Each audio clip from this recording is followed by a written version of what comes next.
Halo Kak Namita, Namo Buddhaya.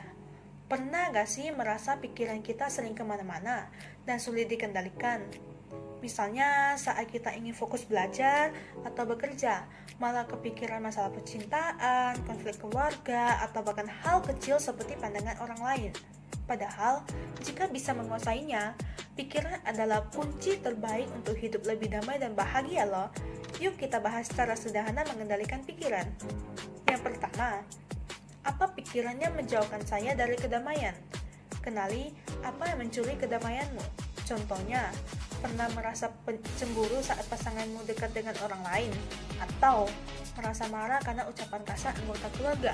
Jika iya, tanyakan, mengapa ini mengganggu kedamaian saya? Dengan mengenali penyebabnya, kita jadi lebih tahu apa yang perlu diatasi. Yang kedua, apa yang sedang saya pikirkan sekarang? Coba latihan ini. Saat hati terasa gelisah, tanyakan ke diri sendiri, apa yang sedang saya pikirkan sekarang? Misalnya, saat lagi bertengkar dengan pasangan, apakah pikirannya terus berulang tentang kenapa dia tidak perhatian? Atau kenapa dia tidak paham tentang saya?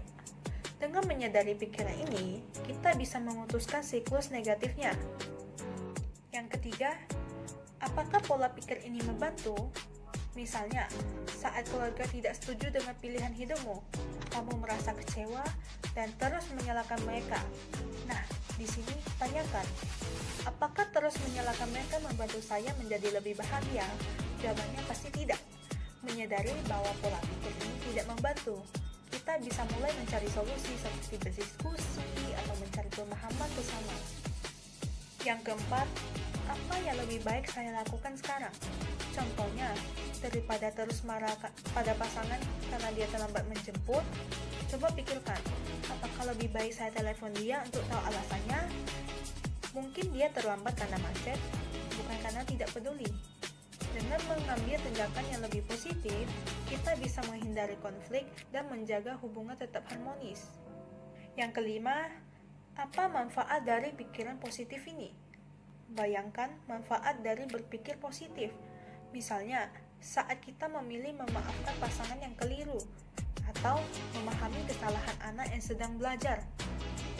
Dengan memberi mereka ruang untuk belajar dan berubah, kita juga menciptakan kedamaian di hati kita sendiri. Latihan ini memang tidak mudah, tapi bisa dimulai dari langkah kecil dalam keseharian kita. Misalnya, ketika merasa marah, coba jeda dan hitung 1-10. Atau sedang kesal, coba tarik napas dalam-dalam dan ingatkan diri, ini semua akan berlalu. Jadi, kendalikan pikiranmu dengan mengenalinya, memahaminya, dan mengarahkannya ke hal yang lebih baik. Dengan latihan rutin, pasti akan menjadi lebih mudah. Sekian tips kali ini, semoga bermanfaat. Namo Buddhaya.